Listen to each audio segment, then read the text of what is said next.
வணக்கம். இன்றைக்கு நான் சிவப்பு பச்சை அரிசியில எப்படி புளி சாதம் செய்வது என்பதை செய்து காட்டப் போகிறேன். வாங்க பார்க்கலாம்.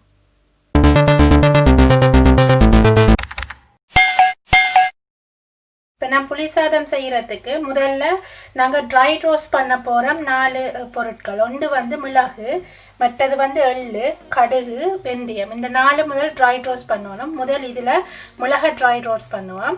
அதில் வந்து இப்போ நான் 2 டேபிள் ஸ்பூன் அளவு மிளகு எடுத்து வச்சுருக்கேன். அதை எடுத்து போட்டு நல்லா அடுப்பை நல்லா குறைச்சி ஸ்லோ ஃப்ளேமில் ஃபுல்லாக வறுப்பேன். இப்போ நான் அடுப்பை குறைச்சிட்டு இப்போ 1 மினிட்டாக நான் இதை வறுத்து கொண்டு இருக்கிறேன். பாருங்க, இந்த மிளகு வந்து வெடிக்குது. இதுதான் பதம்.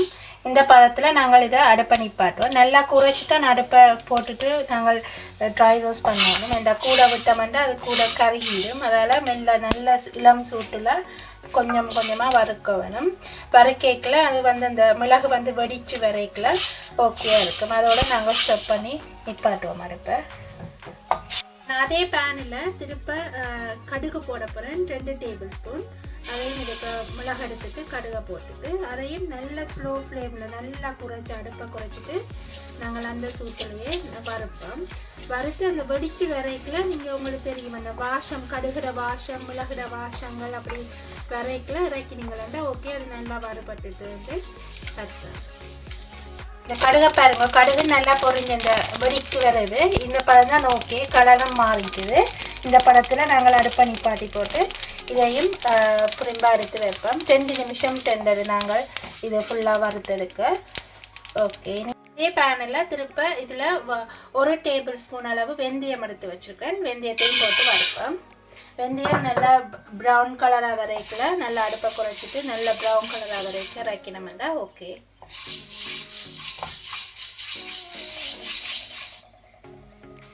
இது நான் 1 நிமிஷமாக வறுத்தேன். பாருங்க, இதுவும் வடித்து கலரும் மாறிட்டு வெந்தயம். இந்த ஸ்டேஜில் இதையும் இறக்குவோம். கருப்பு எள்ளு 2 டேபிள் ஸ்பூன் இருக்குது. அதே மாதிரி தான் நாங்கள் அதே இதில் பாத்திரத்தில் போட்டு இதையும் வறுத்தெடுப்போம். 2 டேபிள் ஸ்பூன். இதையும் கருப்பு எள்ளு வந்து நல்லா பொரிஞ்சு நல்லா வாசம் வரைக்கில் இறக்கினா ஓகே. நான் இப்போ 2 நிமிஷமாக வறுத்தேன். இப்போ பாருங்க, இது வெள்ளம் வந்து நல்லா வடிக்குது. இந்த ஸ்டேஜில் அடுப்பை நிப்பாட்டி போட்டு இதையும் ஒன்றா அதோட சேர்ப்போம். நாங்கள் முதல் வறுத்ததோட வெள்ளாமை இப்போ ட்ரை ரோஸ்ட் பண்ணி வச்சுருக்கோம். இப்போ சூடாக இருக்குது. இது நல்லா ஆறினா பிறகு நாங்கள் இருக்க இதை கிரைண்டரில் கொஞ்சம் பவுடர் ஆக்கி போட்டு அதோட நாங்கள் புளி சாதம் செய்யக்க இதை மிக்ஸ் பண்ணணும். இனி நான் இதை ஆற விட்டு கிரைண்டரில் அடித்து போட்டு காட்டுறேன்.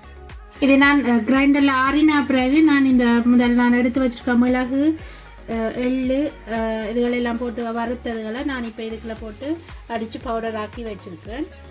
இப்போ மிச்ச இன்க்ரீடியன்ட்ஸுகள் இங்கே இருக்குது. இவ்வளோ வச்சு தான் இன்றைக்கி நான் புளி சாதம் செய்ய போகிறேன். வாங்க பார்க்கலாம். சாதம் செய்கிறதுக்கு நல்லெண்ணெய் தான் நல்ல பெற்ற சாமான், நல்ல வாசமாக இருக்கும். அப்போ நான் 100 மில்லிலிட்டர் நல்லெண்ணெய் எடுத்து வச்சுருக்கேன். அதை முதல் இதில் விடுறேன். நல்லெண்ணெய் தான் புளி சாதம் செய்யக்க நல்ல வாசமாயும் இருக்கும். கூட உடலுக்கும் நல்ல தைரியத்தையும் கொடுக்கும். அதெல்லாம் நான் நல்லெண்ணெய் எடுத்தேன். நல்லெண்ணெய் போட்டு செய்தால் இன்னும் நல்லா இருக்கும். நல்லெண்ணெய் 100 மில்லிலிட்டர். முதல் எண்ணெய் சூடாகட்டும். இப்போ எண்ணெய் கொதிச்சுட்டு எண்ணெய் சூடாகிட்டு நான் இதுக்குள்ள 1 டேபிள் ஸ்பூன் கடுகு போடுறேன். கொஞ்சம் எண்ணெயில் பொரிஞ்சா பிறகு இதில் நான் 80 கிராம் கச்சான் எடுத்து வச்சுருக்கேன். இந்த பச்சை கச்சான் அதை இதில் போடுறேன். 80 கிராம். அடுப்பை நல்லா குறைச்சிட்டு அந்த ஃப்ளேமில் அடுப்பை குறைச்ச இதில் அந்த சூட்டில் இந்த கச்சான் வந்து நல்லா பொரிய வேணும். நல்லா ப்ரௌன் கலராக வர வேணும். அதோட நான் இப்போ இதில் கடலைப்பருப்பு போட போகிறேன். கடலைப்பருப்பு வந்து இதில் வந்து நான் 1 டேபிள் ஸ்பூன் எடுத்து வச்சுருக்கேன். அதையும் இதில் போடுறேன். போட்டுட்டு நல்லா அடுப்பை குறைச்சிட்டு நாங்கள் இதை கொஞ்சம் பொரிய விடுவோம். ப்ரௌன் கலராக வரணும் கடலைப்பருப்பும் இந்த கச்சான் பருப்பும். நான் இப்போ இது 5 நிமிஷமாக வந்து கச்சான் பருப்பையும் கடலைப்பருப்பையும் பொரிய விட்டுனான். இப்போ இது நல்லா ப்ரௌன் கலராக வந்துட்டுது பாருங்க. இந்த ஸ்டேஜில் தான் நான் பிறகு செத்த மிளகாய் ஒரு 7 செத்த மிளகாய் எடுத்து சின்ன சின்னதாக வட்டி வச்சுருக்கேன். நிறைய எடுக்க போகிறேன். அடுப்பை நல்லா குறைச்சி விடுங்க. அப்போ தான் நல்லா ஃப்ளேமாயும் வாசமாயும் எல்லாம் அளவாக பொரிஞ்சு கொண்டு வரைக்கும் ஓகேயாக இருக்கும்.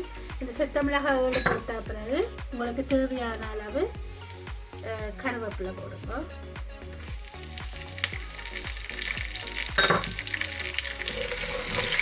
இதில் நான் 100 கிராம் புளி எடுத்து 300 மில்லிலிட்டர் ஹாட் வாட்டர் தண்ணி விட்டு ஒரு 15 மினிட்ஸ் ஊற விட்டு நான் ஊற விட்டுட்டு அதை திக்காக புளியாக எடுத்து வச்சுருக்கேன். இப்போ 300 மில்லிலிட்டர் புளி தண்ணியை இருக்க விடுறேன்.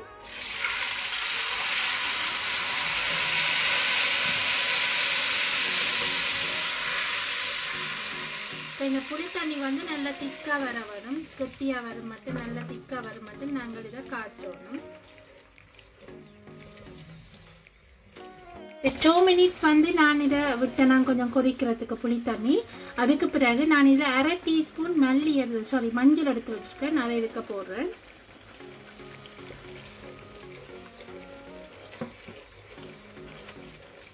இது வந்து உரைப்புக்கு ஏற்ற மாதிரி உங்களோட விருப்பம். உரைப்பு கூட வேணுமெண்டா நீங்கள் கூட மிளகாத்தூள் போடலாம், உரைப்பு அளவாக வேணுமெண்டா நீங்கள் குறைச்சி கூட்டி போடுங்க. நான் இதில் 1 டீஸ்பூன் மிளகாத்தூள் எடுத்து வச்சுருக்கேன், இதை இருக்க போடுறேன்.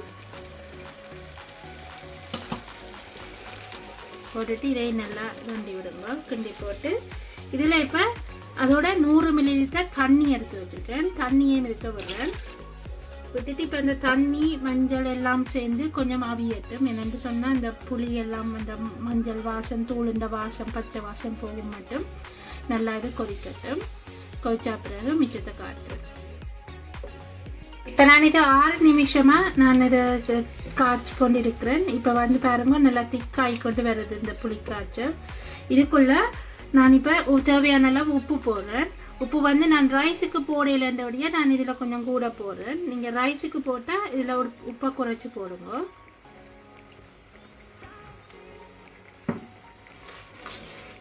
அதோட 1/2 டீஸ்பூன் அளவு பெருங்காயத்தூள் அது போடுறேன். போட்டுட்டு இதை நல்லா கலைச்சி விடுங்க. நல்லா திக்காக வர வேணும். திக்காக வர விட்டுட்டு நாங்கள் அந்த முதல்ல அரைச்சி வச்ச பவுடரை மிக்ஸ் பண்ணுவோம்.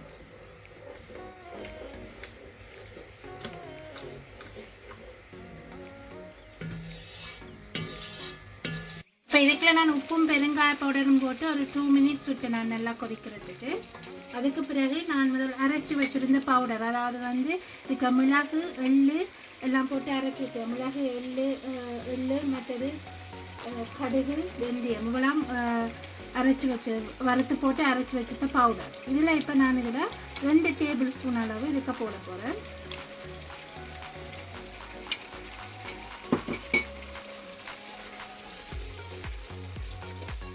போட்டுட்டு நல்லா கிளறி விடுங்க.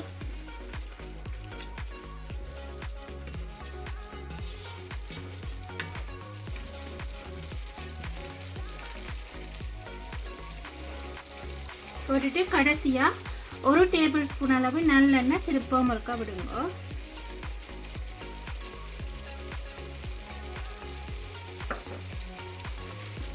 விட்டுட்டு பாருங்க கலர் எல்லாம் சேஞ்ச் ஆகி நல்லா திக்காக வந்து கொண்டிருக்கு.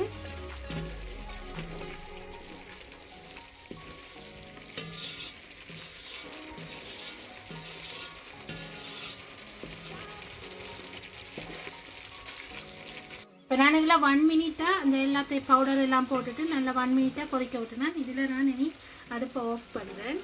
ஆஃப் பண்ணி போட்டு நல்லா கிளறி போட்டு நான் இப்போ இதுக்குள்ள பச்சை அரிசி சோறு எடுத்து வச்சுருக்கேன். நல்லா உதிரியாக வரணும் சோறு.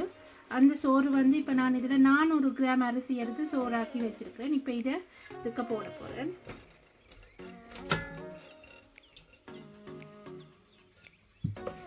போட்டுட்டு நல்லா மிக்ஸ் பண்ணுவோம். இந்த பச்சரிசி ஒரு புளி சாதத்துக்கு நல்லா இருக்கும். ஒயிட் ரைஸ்லையும் செய்யலாம், ஆனால் எனக்கு பச்சரிசி கூட விருப்பம், அதனால் நான் பச்சரிசிலாம் கூட செய்கிறது. நல்லா மிக்ஸ் பண்ணினா அப்புறம் திருப்ப நான் ஒரு கொஞ்சம் கருவேப்பிலை போட்டுட்டு திருப்ப இதை உள்ளுக்குள்ள அப்படியே இந்த சூட்டோட அந்த கருவேப்பிலையும் சேர்ந்து வெந்துறதுக்கு அப்படியே விடுவோம். ஓகே, புளி சாதம் ரெடி. ஊரில் சாப்பிட்ட ஞாபகம் வருது.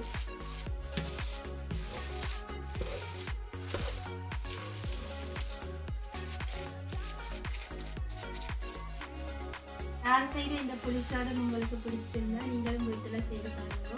அப்படியே என்னுடைய யூடியூப் சேனலுக்கு சப்ஸ்கிரைப் பண்ணுங்க, லைக் பண்ணுங்க,